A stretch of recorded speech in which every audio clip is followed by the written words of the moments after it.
Now I can. So today we are going to talk about creativity.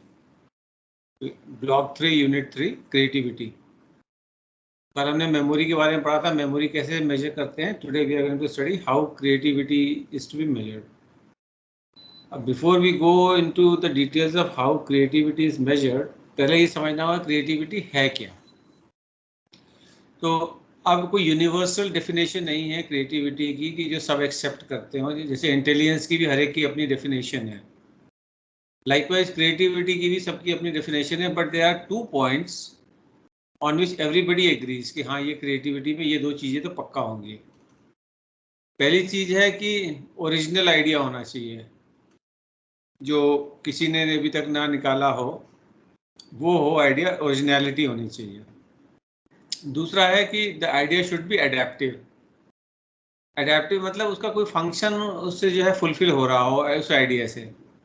वो कोई scientific function हो सकता है, कोई प्रैक्टिकल प्रॉब्लम दूर हो सकती है, कोई सोशल प्रॉब्लम दूर हो सकती है, इट कुड बी एनीथिंग. तो वो ये 2 चीज़ें हैं, originality and adaptability of idea to suit some purpose. ये 2 चीज़ें सब मानते हैं कि यस दिस इज क्रिएटिविटी. अब अगर हम ऐसा लें कि ओरिजिनल तो है आइडिया पर एडेप्टिव नहीं है या मैल एडेप्टिव है लेटेस्ट से, तो अब this is a sign of mental disturbance. तो अगर जो है एडेप्टिव की वजह मैल एडेप्टिव मतलब नुकसान कर रहा है कोई आइडिया, ओरिजिनल तो है लेकिन नुकसान कर रहा है, then that is mental disturbance. और है तो एडेप्टिव लेकिन जो है ओरिजिनल नहीं है, तो हम कहेंगे कि रूटीन है, ये तो सभी करते हैं, इसमें कौन सी बड़ी बात है. तो इसलिए ये जो है 2 चीज़ें यूनिवर्सल कंसेंसस है, ओरिजिनलिटी एंड एडेप्टिवनेस ऑफ आइडिया.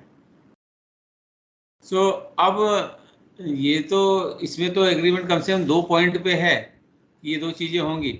लेकिन क्रिएटिविटी को कैसे टेस्ट करेंगे इसमें कोई एग्रीमेंट नहीं है. हर एक का अपना अपना ओपिनियन है कि कैसे करेंगे, कैसे. अभी आगे देखेंगे हम क्या क्या जो है तरीके हैं, उसमें क्या क्या डिफरेंसेस हैं. सो ये भी ध्यान रखना कि क्रिएटिविटी को डिफाइन करना तो छोड़ो, उसको मेजर कैसे किया जाए इस पे भी कंसेंसस नहीं है. So your definition of creativity is as good as mine, and your way of measuring creativity is as good as mine or anybody else's. ये ध्यान रखना. तो अब जिसमें कुछ चैलेंजेस क्या है क्रिएटिविटी मेजर करने में, सबसे पहली बात तो कि जो भी टारगेट पॉपुलेशन है उसकी एज क्या है. कि छोटे बच्चे के लिए अलग टाइप से टेस्ट होगा, बड़े जो 20 समथिंग उसके लिए अलग होगा, 40 समथिंग के लिए अलग होगा, 60 समथिंग के लिए अलग होगा. तो इसीलिए यूनिवर्सैलिटी तो हो नहीं सकती है. दूसरा जो है which domain of creativity is to be assessed. अब हमें ये तो पता होना चाहिए कि हम जो साइंस में क्रिएटिविटी कर रहे हैं, मैथमेटिक्स में कर रहे हैं, साइकोलॉजी में कर रहे हैं, इंग्लिश में कर रहे हैं, ड्राइंग में कर रहे हैं, किस डोमेन में कर रहे हैं. तो डोमेन के हिसाब से भी अलग अलग हो जाएगा मेजर करने का तरीका. फिर तीसरा है हम किस मैग्नीट्यूड की जो है क्रिएटिविटी को एसेस करने जा रहे हैं. There are 2 kinds of creativity, small little C and big C. Little C तो एवरीडे वाली है, रोजाना कुछ ना कुछ हम अपना करते ही रहते हैं. और बिग सी है जो कोई बहुत जो है बिग इम्पैक्ट डालने वाली चीज़ है, जैसे लेटेस्ट से डिस्कवरी ऑफ एटम बम है ना ये. तो इस तरह से, या रेडिएशन के कोई हमने जो है मैडम क्यूरी ने जो है करी थी वो क्रिएटिविटी से. इस तरह की चीज़ें जो है वो आएंगी. एरोप्लेन बनाया किसी ने फर्स्ट टाइम, वो इस टाइप की चीज़ आएंगी बिग सी में. तो बिग सी के लिए अलग टाइप का होगा और स्मॉल लिटिल सी के लिए अलग टाइप का होगा.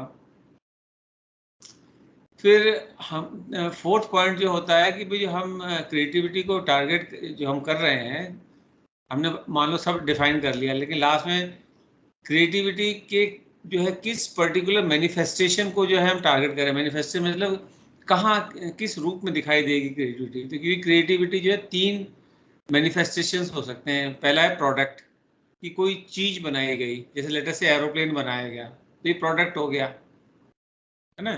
कोई पेंटिंग बनाई गई, प्रोडक्ट हो गया. फिर दूसरा है प्रोसेस, अब वो प्रोडक्ट बनाने में भी हो सकता है कि कोई हम नोवेल्टी डाल दें। प्रोडक्ट तो रूटीन है, लेकिन उसको बनाने में जो है प्रोसेस में हम कोई नोवेल्टी और एडेप्टिवनेस डाल दें। जैसे कि जो हेनरी फोर्ड से पहले जो कार्स है वो मैन्युफैक्चर होती थी, जैसे नॉर्मल फैक्ट्री में मैन्युफैक्चर होती थी, वैसे पार्ट्स हैं, पार्ट्स को जोड़ा जा रहा है और फिर कार को जो मैन्युफैक्चर किया जा रहा है।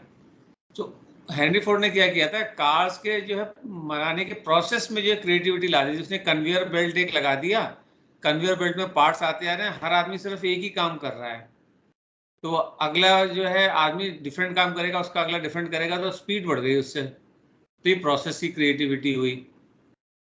ठीक है। और तीसरी है पर्सन कि क्या इंडिविजुअल में कोई सर्टेन ऐसे डिस्पोजिशंस हैं जो क्रिएटिव हैं, जैसे कि किसी में रिस्क टेकिंग ज़्यादा हो सकती है इसलिए वो क्रिएटिव आइडिया बना पाता है, या किसी में जो है नॉलेज जो है बहुत गैदर करने की होती है, नॉलेज गैदर हो जाएगी तो वो क्रिएटिव हो जाता है। तो हम किस मैनिफेस्टेशन को देख रहे हैं, ये भी एक इश्यू है, वेदर इट्स प्रोडक्ट, प्रोसेस और पर्सन। तो अब इतने सारे जो है वेरिएबल्स हो गए, तो कैसे हम कह सकते हैं कि कोई भी एक क्रिएटिविटी का टेस्ट सबको मेजर कर देगा? That is why the differences are there. ठीक है, तो ये जो है चार क्वेश्चन बहुत क्रूशियल हैं before we design any creativity testing instrument. अब जैसे प्रोडक्ट वाले में मैंने ऑलरेडी बता दिया है, पोयम हो सकती है, स्टोरी, पेंटिंग, डिजाइन, कुछ भी हो सकता है। तो इसके लिए जो है जैसे एक स्केल है, उसे कहते हैं कंसेंसुअल असेसमेंट टेक्निक। तो अब जो है इसमें दो तरीके हम हो सकते हैं, एक तो हम क्वालिटी को देख सकते हैं, एक क्वांटिटी को देख सकते हैं। तो जैसे उसने कितनी सारी पोएम्स लिखी, इस बेसिस पे भी हम उसकी क्रिएटिविटी देख सकते हैं, या जो पोएम लिखी वो कितने हाई क्वालिटी के, ऐसे भी देख सकते हैं। ठीक है। अब ये जो बात मैं अभी कर रहा था कंसेंसुअल असेसमेंट टेक्निक की, तो उसे जो है कोई बोला जाता है कि कोई भी प्रोडक्ट बनाने को जो एग्जामिनर्स होते हैं वो बोलते हैं अच्छा तुम इस पर कुछ भी लिखो, जैसे लेटर से कि उसको बोला कि पोयम लिखो, फिर वो पोयम लिखेगा, फिर उसको जो सेट ऑफ एक्सपर्ट्स हैं फिर वो उसको देखेंगे और कहेंगे कि ये पोयम कैसी है। ये एक टेस्ट हो गया, लेकिन इसमें वही है, एक तो सब्जेक्टिविटी हो जाती है, एक्सपर्ट्स की कोई स्टैंडर्डाइजेशन नहीं। दूसरा प्रॉब्लम क्या है कि मान लो कोई पेंटर है और मुझसे जो है पोयम लिखने के लिए कह रहे हैं, तो ये तो उसका डोमेन हुआ नहीं ना, तो अपने फील्ड में वो कर ही नहीं रहा है, तो फिर असेसमेंट तो फिर गलत हो गया। तो ये दो डिसएडवांटेज है। और मतलब एक और इसमें वो है एडेड डिसएडवांटेज ये है कि हम एक सिंगल टास्क पे उसको असेस कर रहे हैं, तो एक सिंगल टास्क में हो सकता है वो उतनी क्रिएटिविटी ना दिखा पाए, ज़्यादा कर में दिखा पाए। हम तो इसको ये तो नहीं कह सकते ना 100 पोयम लिखो और फिर हमको दिखाओ। जब एग्जाम कर रहे हैं तो एक ही पोयम बोल सकते हैं, तो सिंगल टास्क के बेसिस पे जज कर रहे हैं, जो कि बहुत ही सब्जेक्टिव हो सकता है। और दूसरा तो मैंने बता ही दिया कि उसका जो डोमेन ही नहीं है तो उस पर एसेस कर रहा है, तो वो वैसे ही गलत हो गया। तो इसका ऑल्टरनेटिव क्या होता है? ऑल्टरनेटिव ये है कि उसको इंडिविजुअल को बोला जाए कि अपने लाइफ टाइम जो अचीवमेंट्स हैं वो बताए। तो इसको कहते हैं लाइफ टाइम क्रिएटिविटी स्केल। तो उसको जो है बोला जाता है इंडिविजुअल को, तो अपने जो आज तक लाइफ में तुमने जो जो क्रिएटिविटी वाले काम किए हैं उसके बारे में बताओ, तो उसके बेसिस पे उसको किया जाता है।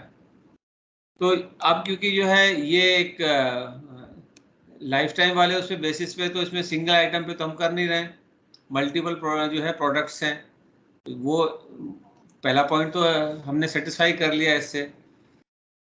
और दूसरा जो है ये इसमें हम ये कह सकते हैं कि ऑब्जेक्टिविटी जो है इसमें फिर भी नहीं है, क्योंकि ऑब्जेक्टिविटी कैसे हो गई, हम उसके जो है जो भी लाइफ टाइम प्रोडक्ट्स हैं उनको एक्सटर्नल असेसमेंट हो रहा है ना, तो नहीं रहेगी।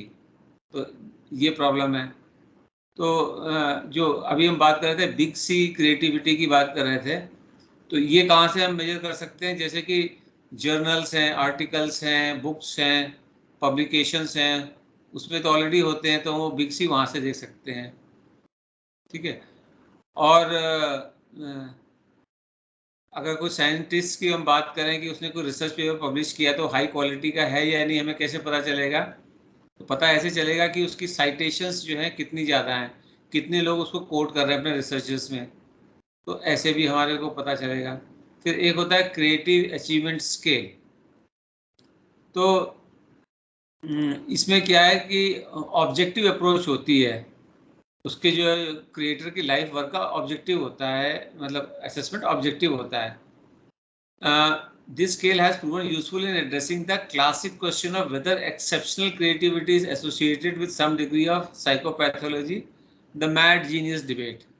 ये एक इंटरेस्टिंग एस्पेक्ट है कि ऐसा जो है एक माना जाता है कि भाई ये बहुत एक्सट्रीमली हाईली टैलेंटेड और क्रिएटिव लोग होते हैं, उनमें थोड़ा मैडनेस होती है, तो इसलिए मैड जीनियस है तो मैड तो होगा ही होगा, थोड़ा अलग से होता है वो.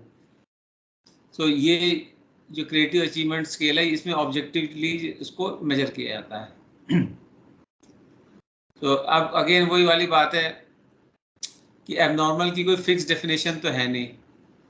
तो अगर कोई एक्सेसिव बहुत हाईली क्रिएटिव इंसान है तो ऑब्वियसली वो मैक्सिमम लोगों से अलग होगा तो लोग उसको अजीब तो कहेंगे ही कहेंगे.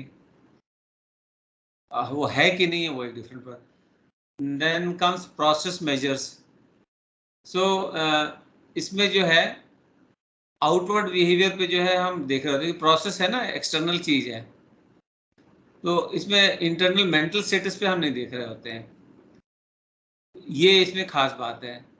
तो जो मैडनिक है, he theorize that creativity requires the capacity to generate remote association that can not hitherto disparate ideas. तो इसीलिए जो है क्रिएटिविटी में रिमोट एसोसिएशन टेस्ट जो एक बनाया गया, RAT कहते हैं उसको.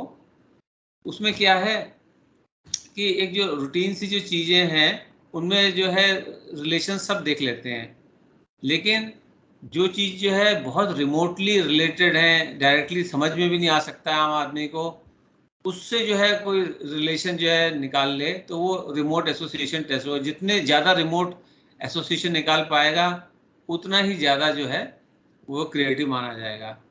तो जैसे इन्होंने एक एग्जांपल दिया है कि इसी का रिमोट एसोसिएशन टेस्ट का, कि अगर 3 वर्ड हैं जैसे wheel, electric and high, wheel, electric and high, तो पूछा है कि बताओ कोई ऐसा वर्ड बताओ जो इन तीनों के साथ में फिट होता हो. तो अब ये व्हील और इलेक्ट्रिसिटी और हाई कोई आपस में कनेक्शन है ही नहीं, लेकिन चेयर वर्ड ऐसा है जो तीनों के साथ में, wheel chair, electric chair, high chair. तो ये जो है इस तरह से रिमोट एसोसिएशन टेस्ट से उसका क्रिएटिविटी, प्रोसेस वाली क्रिएटिविटी, क्योंकि अब जो है क्या प्रोसेस अपना रहा है वो ये हमको दिखाई दे रहा है, तो ये देखा जाता है. फिर जो है डाइवर्जेंट थिंकिंग का टेस्ट भी होता है कि एक जो है सिंगल स्टिमुलाई से वो कितने रिस्पॉन्सेस क्रिएट कर सकता है. कन्वर्जेंट थिंकिंग का भी टेस्ट होता है, क्योंकि प्रोसेस में दोनों चीज़ें इस्तेमाल होती है, डाइवर्जेंट थिंकिंग भी होती है, कन्वर्जेंट थिंकिंग भी होती है. तो कन्वर्जेंट थिंकिंग जो है वो हमें मोस्ट करेक्ट रिस्पॉन्स बताएगी, और डाइवर्जेंट थिंकिंग जो हमको नंबर ऑफ रिस्पॉन्सेस बताएगी. तो जैसे कि हम एक चौक दें किसी को और बोले बताओ चौक से हम क्या क्या कर सकते हैं, अब चौक से वो जितने ज़्यादा हाँ मैक्सिमम बताएगा वो डाइवर्जेंट थिंकिंग हो गई. और डिफरेंट डिफरेंट चीज़ें हम दें और बोले कि बताओ इनमें क्या रिलेशन, तो यहाँ कन्वर्जेंट थिंकिंग हो जाएगी. तो अब जो डाइवर्जेंट थिंकिंग है उसमें हम क्या देखते हैं, फ्लुएंसी, और दूसरी चीज़ देखते हैं फ्लेक्सिबिलिटी. फ्लुएंसी मतलब कितने सारे आइडियाज़ दे रहा है, फ्लेक्सिबिलिटी मतलब कितने टाइप के दे रहा है. ठीक है, तो ये दोनों चीज़ें हम डाइवर्जेंट थिंकिंग में देखते हैं. सो गिलफर्ड ने जो है एक डेवलप किया था डाइवर्जेंट थिंकिंग टेस्ट, वो इसी के लिए था. तो गिलफोर्ड का जो स्ट्रक्चर ऑफ इंटेलिजेंस था जिसमें डाइवर्जेंट प्रोडक्शन टेस्ट होते हैं वो इसमें होता था. फिर इसी तरह जो Wallach and Kogan, Getzel and Jackson divergent thinking test, ये सारे divergent thinking. Torrance test of creative thinking, इसको शॉर्ट में TTCT कहते हैं. ये भी आगे हम डिटेल में पढ़ेंगे TTCT. ये है. देन आता है structure of intelligence assessment. Structure of intelligence जो है गिलफर्ड ने बनाया था. तो इनिशियली जो है उसने 24 distinct type of divergent thinking बनाई थी. 4 तो कंटेंट की थी, figural 1, symbolic 2, semantic 3 and behavioural 4. और 6 प्रोडक्ट टाइप की थी, unit, class, relation, system transformation implication. फिर लेटर ऑन जो है उसने ये फिगरल वाली को फर्दर डिवाइड कर दिया था ऑडियो और विजुअल में, तो 5 × 6 30 हो गई थी।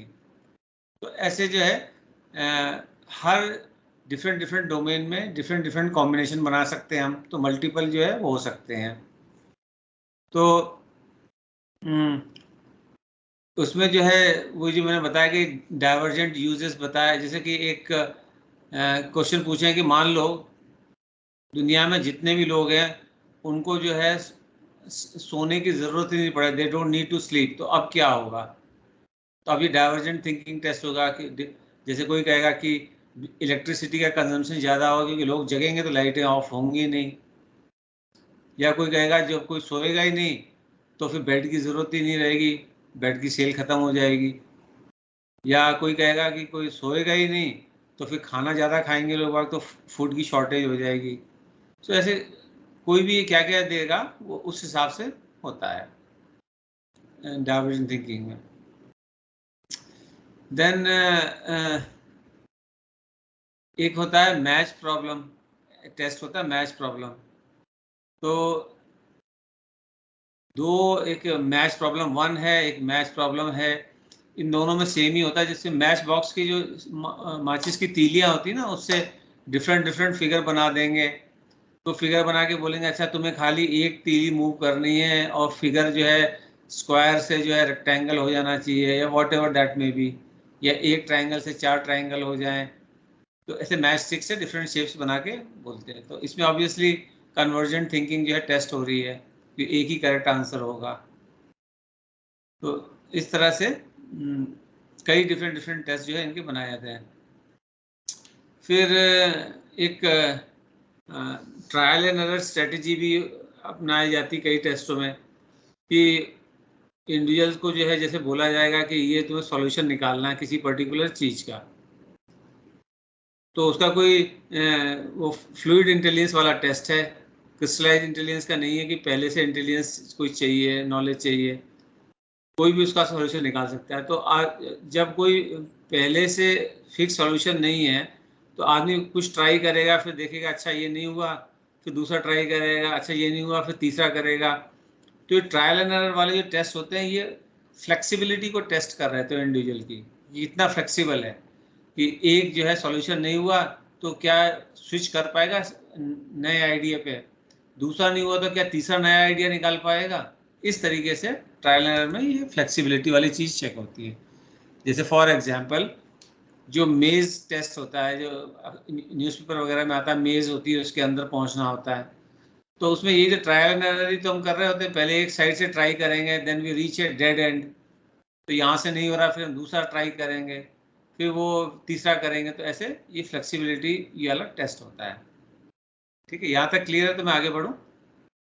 ठीक, now comes tolerance test of creative thinking.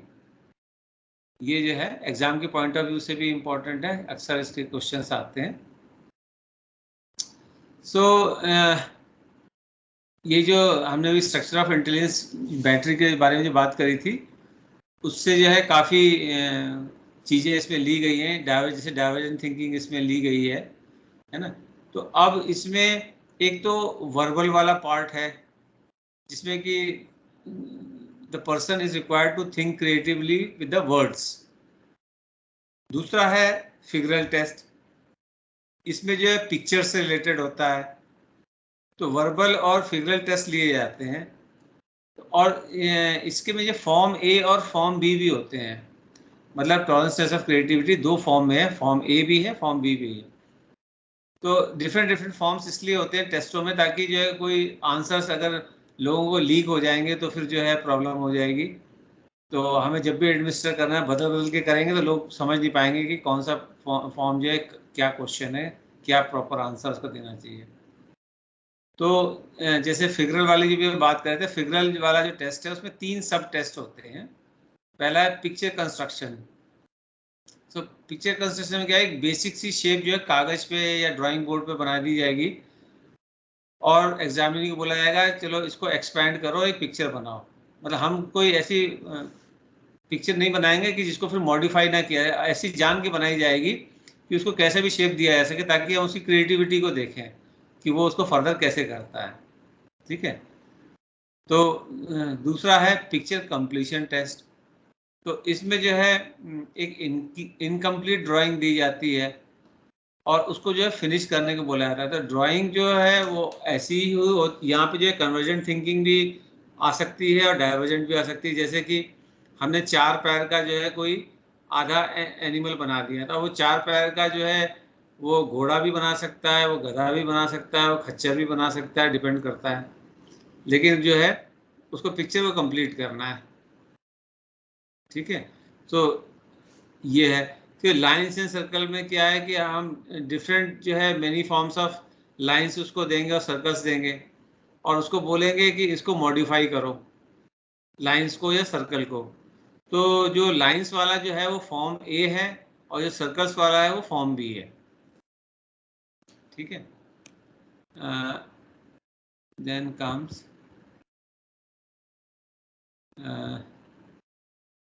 For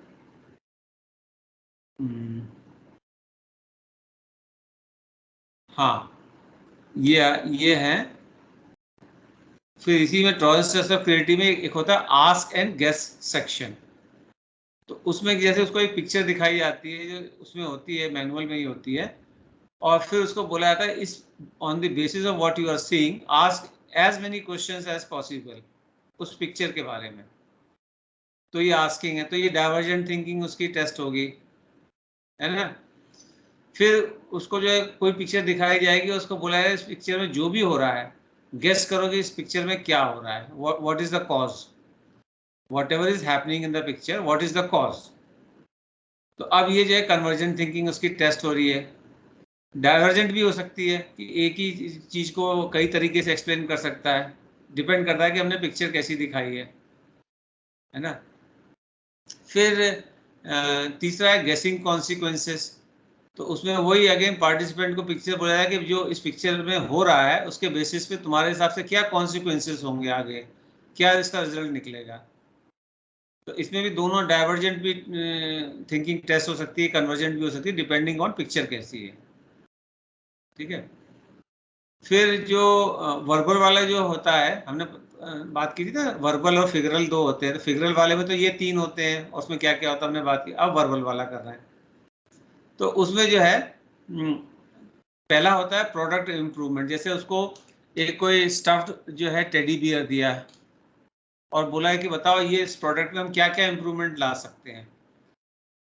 वो कह सकता है कलर चेंज कर सकते हैं, या इसमें स्टफिंग चेंज कर सकते हैं, या मटेरियल कपड़े का चेंज कर सकते हैं, या साइज को चेंज कर सकते हैं, या टेडी बियर की जगह जो है बनी रैबिट कर सकते हैं, वॉट एवर जो भी है। तो वो जो भी कह रहा है वो प्रोडक्ट इम्प्रूवमेंट में आएगा। ठीक है, फिर अनयूजुअल यूजेस जो भी मैंने बताया था कि जैसे कि कोई कार्डबोर्ड का बॉक्स दिया, उसको बोला कि बता कार्डबोर्ड बॉक्स से हम क्या क्या कर सकते हैं। तो यूजुअल यूज तो ये सामान रख सकते हैं, इस टाइप की चीज़ है ना। लेकिन अनयूजुअल में जो क्रिएटिव आइडियाज क्या क्या आ रहे हैं उसके दिमाग में, वो हम इसमें देखेंगे। फिर अनयूजुअल क्वेश्चंस। सो जो पार्टिसिपेंट है उसको जो है एक ऑर्डिनरी आइटम दिखाया जाता है और उसको बोला जाता है कि इस आइटम के बारे में अनयूजुअल क्वेश्चंस पूछो। जैसे टीवी के बारे में ये तो कोई भी पूछ लेगा, इसका ऑन ऑफ बटन कहाँ है, इसका रिमोट कहाँ है, कितने चैनल आएंगे, ये तो नॉर्मल क्वेश्चंस है। अनयूजुअल क्वेश्चंस होने चाहिए, वो हमें देखने होते हैं। फिर वर्बल में जो है नेक्स्ट जो चौथा वाला होता है वो होता है जस्ट सपोज। तो एक कोई इम्पॉसिबल सिचुएशन दे दी जो कि नॉर्मली हो ही नहीं सकती है, और फिर उसको बोला जाता है कि बताओ इस पर्टिकुलर सिचुएशन के क्या क्या रेमिफिकेशंस यानी कि नतीजे हो सकते हैं, what can be the results of this situation, है ना। जैसे कि सूरज कभी डूबे ही नहीं, हमेशा 24 घंटे दिन रहे, तो ये इम्पॉसिबल सिचुएशन है। अब इसके रेमिफिकेशंस बताओ, इसके क्या रिजल्ट होंगे।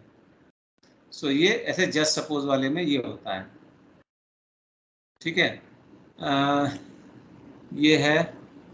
हाँ अच्छा, ये जो फिगरल वाला जो टेस्ट है, that can be scored for resistance to premature closure. ये एक समझ लो, resistance to premature closure क्या है। कई बार क्या होता है, कोई जैसे हमारे पास में प्रॉब्लम है और उस प्रॉब्लम का किसी ने हमको सॉल्यूशन बताया और वो प्रॉब्लम का सॉल्यूशन है भी और हमको मान लो पसंद भी आ रहा है, तो अगर हम इमीडिएटली एग्री करके और उस पर एक्ट करके प्रॉब्लम को सॉल्व कर देंगे तो नए आइडियाज फिर हम नहीं जान पाएंगे। तो डिसीजन तो हम बाद में भी ले सकते हैं, पहले सुन तो लेंगे और भी क्या आइडियाज हैं कि नहीं है। तो ये भी देखा जाता है कि जो क्रिएटिव लोग होते हैं उनमें ये प्रॉब्लम नहीं होती है, प्री मैच्योर क्लोजर का प्रॉब्लम नहीं होती है। तो ये भी जो है फिगरल टेस्ट में हम देखते हैं, जैसे कि कोई पर्टिकुलर तरीके से बन सकती है पिक्चर फिगरल में, और लेकिन और भी तरीके हो सकते हैं उस पिक्चर को अरेंज करने के।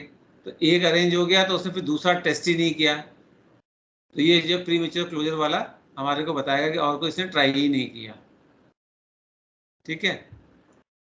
फिर जो मैंने बताया था कि डाइवर्जेंट थिंकिंग में फ्लुएंसी और फ्लेक्सिबिलिटी जो है ये दोनों चीज़ें टेस्ट होती हैं, लेकिन लेटर ऑन बाद में क्या किया गया, जो फ्लेक्सिबिलिटी वाला जो है स्कोर है वो हटा दिया गया, क्योंकि फ्लुएंसी और फ्लेक्सिबिलिटी दोनों जो आपस में हाईली कोरिलेटेड होते हैं। अगर फ्लुएंसी हाई है तो फ्लेक्सिबिलिटी भी हाई होती है, या फ्लेक्सिबिलिटी हाई है तो फ्लुएंसी भी हाई होती है। तो दोनों रखने का कोई मतलब नहीं है, दोनों अगर सेम सही स्कोर दे रहे हैं तो अलग अलग देखने का कोई मतलब नहीं है।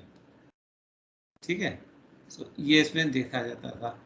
देन प्रीमेच्योर क्लोजर का मैंने बताया दिया कि जो कम क्रिएटिव लोग होते हैं they immediately leap and jump to conclusions, जो थोड़े से इंफॉर्मेशन में मिला सोल्यूशन उनको जो समझ में आया कर दिया। अब आते हैं पर्सन मेजर पे। तो हमने दो कवर कर लिए, प्रोडक्ट वाला कर लिया, प्रोसेस वाला कर लिया, now we are covering person major.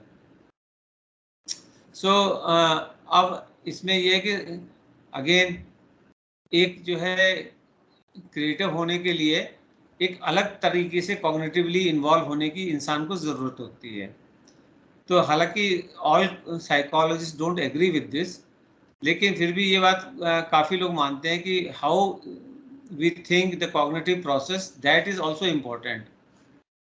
तो इसीलिए जो है ऐसा क्यों नहीं मानते हैं कई लोग, उसका रीज़न ये उनका कहना है कि भाई डिफरेंट तरीके से सोचना कोई बड़ी बात थोड़ी है, आप किसी को ट्रेंड कर सकते हो डिफरेंट तरीके से सोचने के लिए। ये बात सही भी है, अगर आप जो किसी को नए नए आइडिया 4-5 बार दे दो तो फिर उस तरीके से वो सोचने लग जाएगा। इनिशियली हो सकता है वो ना सोच पा रहा हो, है ना। तो एक तो ये बात हो गई।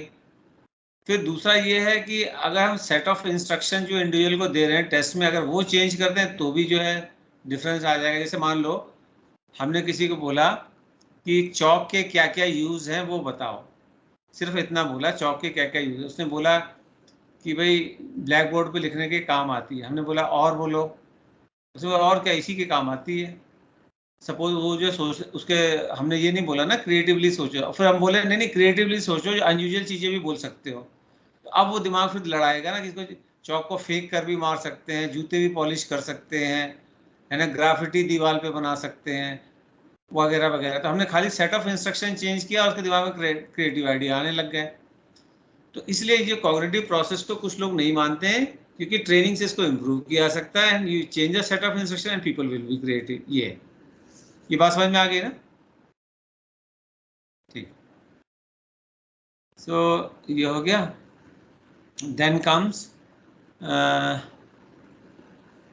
the most frequent and used instrument access creative by the personality characteristics that are strongly correlated with creative behavior। तो कुछ जो है पर्सनैलिटी कैरेक्टरिस्टिक होते हैं, सारे तो नहीं होते हैं, कुछ होते हैं जिनका कोरिलेशन देखा गया है कि पर्सनैलिटी ट्रेड्स एंड क्रिएटिविटी का आपस में कोरिलेशन है। तो बस वही मेजर कर लेना, सारी पर्सनैलिटी की मेजर करने की जरूरत क्या, वो ट्रेड्स मेजर कर लो, है ना।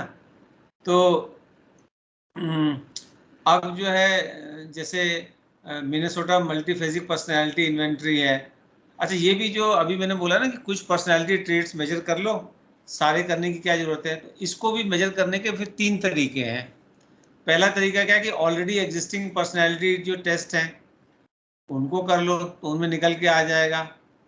तो इसमें जो है पर इसकी जो है इन स्कोर्स की जो है लो वैलिडिटी होती है।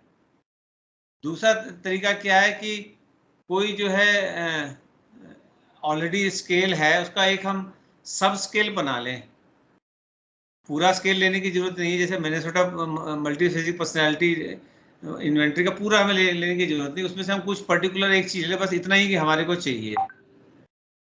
तो वो सब स्केल जो है हो सकता है, या सब स्केल हम बना भी सकते हैं कि पूरे स्केल में से यही आइटम्स हम ले लेते हैं, तो ये सब स्केल हो गया, ऐसा हो गया। और तीसरा है कि हम कोई स्पेशली जो है स्केल कंस्ट्रक्ट करें जिसमें कि जो है इंडिविजुअल डिफरेंसेस को हाईलाइट करें। ये 3 तरीके हैं, एग्जिस्टिंग स्केल को पूरा यूज करें, कोई सब स्केल को यूज करें, या अपना कोई अलग से कंस्ट्रक्ट करें। ठीक है, तो अब जैसे कि जो भी मैंने बात करी कि जो इंडिविजुअल डिफरेंसेस को गॉज करने की, फाइंड आउट करने की, उसमें क्या क्या होता है, जैसे इंटरेस्ट कितना है, वैल्यूज उसकी क्या है, एनर्जी लेवल कितना है, सेल्फ कॉन्फिडेंस कितना है, ह्यूमर कितना है, फ्लेक्सिबिलिटी उसमें कितनी है, प्लेफुलनेस कितनी है। अभी ह्यूमर और प्लेफुलनेस को और एक्सप्लेन करूंगा। फिर अनकन्वेंशनैलिटी कितनी है, ओपननेस एसोसिएटेड विद क्रिएटिविटी कितनी है ना। ये सब चीज़ें जो है क्रिएटिविटी से डायरेक्टली रिलेटेड है। तो अगर हम इन पर्सनैलिटी ट्रेट्स को मेजर करें, चाहे किसी स्केल के जरिए या खुद कंस्ट्रक्ट करके, then we can very well measure कि वो इंडिविजुअल जो है कितना क्रिएटिव है। अब ये जो ह्यूमर और प्लेफुलनेस वाली बात बता रहा हूँ, जैसे कहीं कहीं किसी किसी कल्चर या सोसाइटी में माना जाता है भाई काम के वक्त सीरियस रहना चाहिए, हंसी मजाक नहीं चलेगा। लेकिन एक ये भी देखा गया कि व्हेन वी आर हैप्पी, तब हमारा दिमाग ओपन होता है, क्रिएटिव आइडिया ज़्यादा आते हैं compare to when we are very serious.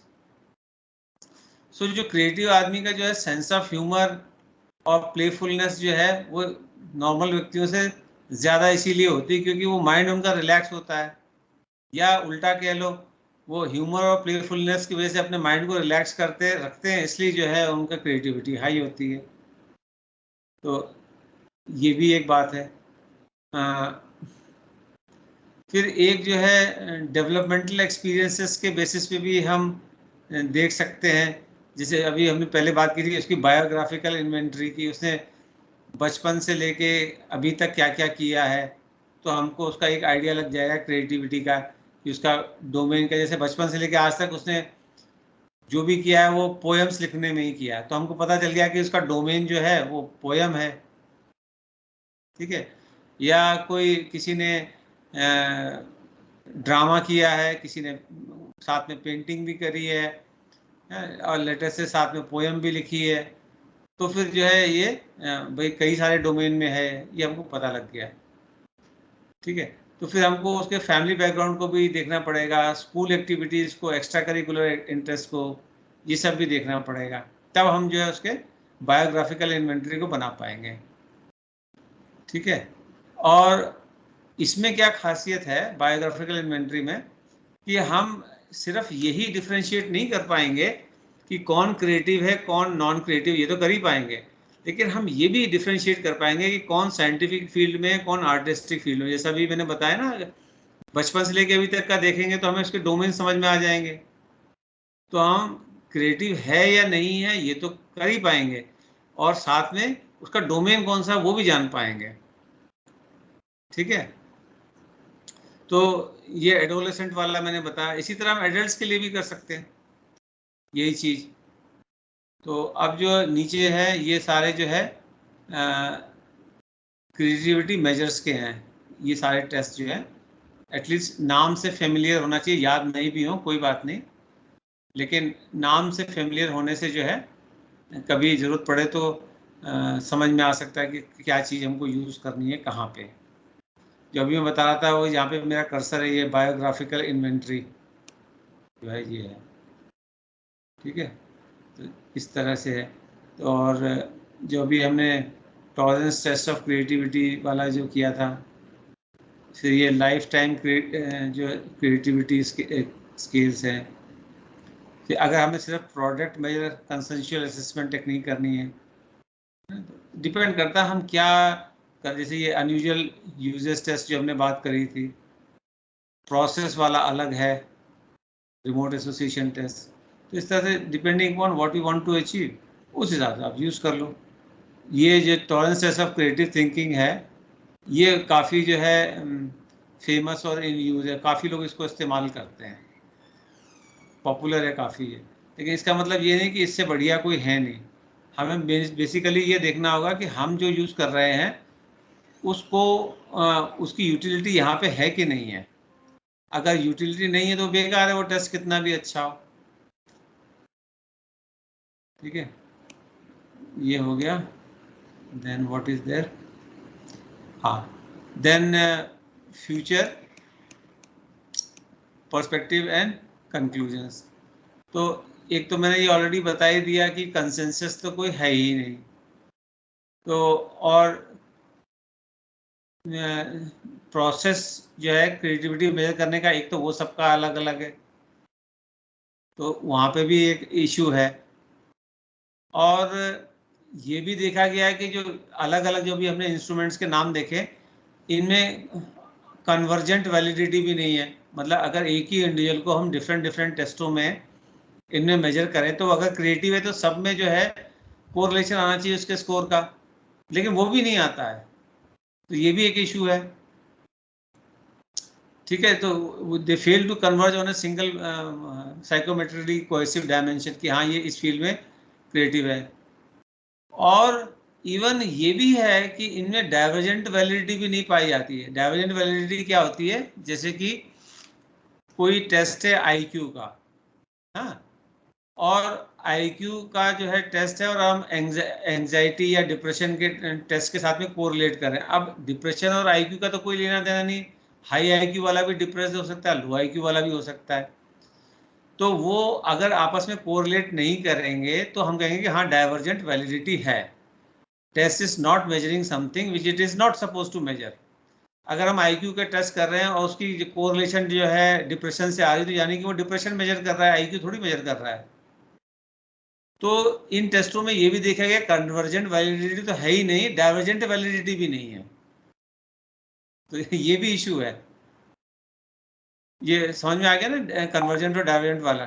ठीक है, तो अब इससे ये भी क्वेश्चन उठता है कि क्या प्रॉब्लम सॉल्विंग एबिलिटी है उससे सेपरेट किया जा सकता है क्रिएटिविटी को और जनरल इंटेलिजेंस को?